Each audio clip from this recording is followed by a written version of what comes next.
नमस्कार तोडकर साहेब. नमस्कार नमस्कार, बोला ना. सध्या पाऊस का उघडलाय? 8 जुलै पासून उघडलेला आहे पाऊस. हा हा, काय कारण? कारण एवढेच आहे, सध्या महाराष्ट्रामध्ये वाऱ्याचा जो जोर आहे हम्म. याचा प्रेशरमुळे लो प्रेशर बनत नाहीये. एक हाय प्रेशरची संख्या वाढताना दिसते आणि त्यामुळे महाराष्ट्रामध्ये ढग किंवा तशा पद्धतीची परिस्थिती निर्माण होत नाही आणि सुपर अनिलचा 10-15% इफेक्ट सुद्धा भारतावरती चांगला पडतोय. आता जो पाऊस उघडलेला आहे, पावसाने जी दडी मारलेली आहे 8 जुलै पासून, वाटतं आजची 14 जुलै आहे ना? हो हो. हा, अद्यापपर्यंत पाऊस एकदम हवा सुटलीये, ढग पण दिसत नाहीयेत, कडक उन्हाळा लागलाय, पिकं सुकायला लागलीत, शेतकरी राजा हवालदिल झालाय. त्याला कधी आता परत पाऊस मिळणार आहे? पाऊस कधी येणार आहे? आज 14 जुलै, Yes. 15 आणि 16 जुलैला महाराष्ट्रातल्या पश्चिमी भागाकडनं म्हणजे नाशिक क्षेत्र, मुंबई, अहिल्यानगर, छत्रपती संभाजीनगर, जालना, तुमचा बुलढाण्याचा काही मोजका भाग, हा इथे 24 तासामध्ये संध्याकाळपर्यंत सुरुवात करतोय पाऊस. आणि पहिले 2 दिवस म्हणजे 15 आणि 16 ही सुरुवात आहे. काही ठिकाणी पेनवणी, काही ठिकाणी बरा, काही ठिकाणी दमदार, जे आता तुम्हाला हे वातावरण पाहायला मिळतंय. कालच्या तुलनेमध्ये आज थोडंसं नॉर्मली काही जिल्ह्यांमध्ये नांदेड असेल, जालना असेल, खाली अकोल्याकडे ढगाळ परिस्थिती निर्माण झाली. उद्या याच्यापेक्षा दुप्पट ते 4 पट वाढणार आहे आणि 15-16ला महाराष्ट्रामध्ये पाऊस सुरुवात करणार आहे. याच्यामध्ये महाराष्ट्राची सुरुवात जी आहे ना सर, याच्यामध्ये दमदार आणि काही ठिकाणी पेनवणी ह्या दोन्हीचं कॉम्बिनेशन आहे. पश्चिम महाराष्ट्रापासून आपण जिल्ह्यानुसार जर पाहिलं, पहिल्याच 2 तारखेला छत्रपती संभाजीनगर, जालना, तुमचा बुलढाण्याचा परिसर, चिखली वगैरे, देऊळगाच्या मेहकर, लोणार परिसर, त्याचबरोबर इकडे बीड जिल्हा, सांगली, सोलापूर मोजक्या ठिकाणी, पंढरपूर तुरळक ठिकाणी, अशा प्रकारे उद्या आणि परवा ह्या 2 दिवसात पाऊस ऍक्टिव्ह राहणार आहे. खाली हिंगोली पर्यंत, परभणी जिल्ह्यात सुद्धा आणि खाली वाशिम पर्यंत देखील पहिल्या 2 दिवसात मजले म्हणजे 15 आणि 16ला.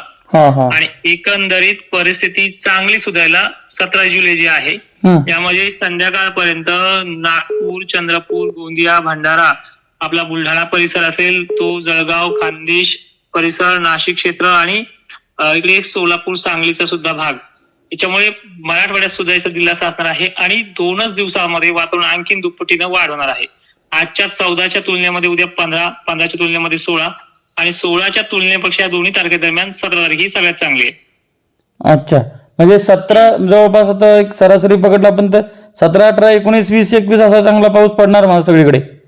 नक्कीच. हे बघा, IMD आणि इतर तज्ञांच्या तुलनेमध्ये महाराष्ट्रामध्ये 22 जुलैपर्यंत पाऊस असा उतरलेला नाहीये, बरोबर? त्या तुलनेमध्ये हा जो काही पाऊस आहे, हा पाऊस दमदार ते झडीसारखा 17-18च्या पुढे सुद्धा वाढणार आहे. अच्छा, म्हणजे जे आता हे पिकं सुकतायत ना, ह्या पिकांना आधार आहे. म्हणजे याच्यामध्ये वाहुणी, मुसळधार असे प्रकार नाहीयेत. ते प्रकार घडतील सुद्धा, नाशिक क्षेत्रामध्ये घडतील, पहिल्यासारखीच परत मुंबई क्षेत्रात घडतील, परत इकडे अहिल्यानगर मला घडतील आणि नांदेडला सुद्धा याच्यामध्ये चांगला दिवस असणार आहे पुढील काळात सुद्धा. आणि त्या 24 तासामध्ये हा बदल थोडा मोठ्या स्वरूपाचा बनणार आहे. म्हणजे 24 तासामध्ये आता हे जे कोरडं वातावरण हे ढगाळ वातावरणात परावर्तित होईल आणि त्याच्यानंतर 16, 17ला आणि त्याच्या पुढे समजा 20, 21 पर्यंत आबादानी होईल सगळ्या शेतकऱ्यांची पावसाची. नक्की 17च्या संध्याकाळपर्यंत आबाद म्हणजे 18वी जी तारीख उघडणार आहे, 18 जुलै, यामध्ये महाराष्ट्राचा प्रत्येक जिल्ह्याचा शेतकरी समाधानी होऊन जाणार आहे. अच्छा, म्हणजे 14, 15 आपलं 15-16 जी तारीख आहे ना, ही सुरुवात करणारी तारीख आहे.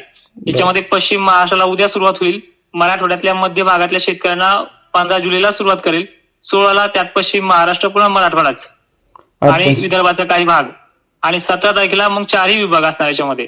ओके, नक्कीच. आता शेतकऱ्यांना सध्या जो पाऊस लागतोय, कमीत कमी ही जी करपतील ना पिकं, यांना आधार देणारी जी काही कंडिशन आहे ही 17च्या आतमध्येच आहे. बरोबर. आणि 18 पासून झडीचं स्वरूप, वातावरण पूर्ण सूर्यदेशन लॉस होऊन जाणार. सूर्यदेशन 1 घंट्यासाठी किंवा 1-2 तासासाठी सूर्यदेशन महाराष्ट्रात पाहायला मिळेल. दिवसभर ऊनच नाही, नुसतं आभाळांशी तुडे. त्याच्यानंतर पलीकडे जर आपण गेलो, जे विहिरीच्या पाण्याचा सगळ्यात गंभीर मोठा प्रश्न निर्माण झालेला अनेक भागांमध्ये, तो 24, 25, 26, 27 दरम्यान मिटणार आहे तो प्रश्न. विहिरी पाणी येऊन जाईल. आणि तुमच्या माहितीस्तव सांगतोय, तुम्ही सुद्धा ऑब्झर्व केलेलं आहे गेल्या वर्षी, यंदा सुपर अल्निनो हे निमित्त आहे, बरोबर? पण गेल्या वर्षी 2 जुलैला पाऊस उघडला होता, तो चक्क मला माझ्या हिशोबाने 19 ते 20 जुलैपर्यंत आला नव्हता. तो मोठा खंड होता गेल्या वर्षी सुद्धा. यामागे ह्या 8 दिवसाच्या किंवा हा जर पाऊस उद्या सुरू झाला तर हा काय 8-10 दिवसाचा खंड आहे. त्या तुलनेमध्ये सुपर अल्निनोचा खंड 1.5 महिन्याचा पाहिजे. तो तो 20 दिवसाचा होता. तर हे काही मोठं भारतावरती मोठं संकट नाहीये. अल्निनोचं काही संकट नाहीये एकंदर भारतावर फारसं आहे ना? फारसं नाहीये. जेवढं सांगितलं जातंय का तेवढं नाही सर. भाऊ- आज आयएमडीचा जो मेसेज आहे तुम्ही व्यवस्थित जर पाहिला ना की 22 तारखेपर्यंत ढग नाहीत म्हणतात ते डायरेक्टली. अच्छा, आणि पाऊस 22 तारखेपर्यंत नाही म्हणतायत. चालेल ना. आता तुम्ही जो सांगितलंय ना 15, 16, 17 तर बघू आपण तो आता. हो 17 तारखेला मला परत फोन करा. नक्की आपण या विषयावर बोलूया. ठीक आहे, चालेल. धन्यवाद. चला, धन्यवाद. हो हो. हा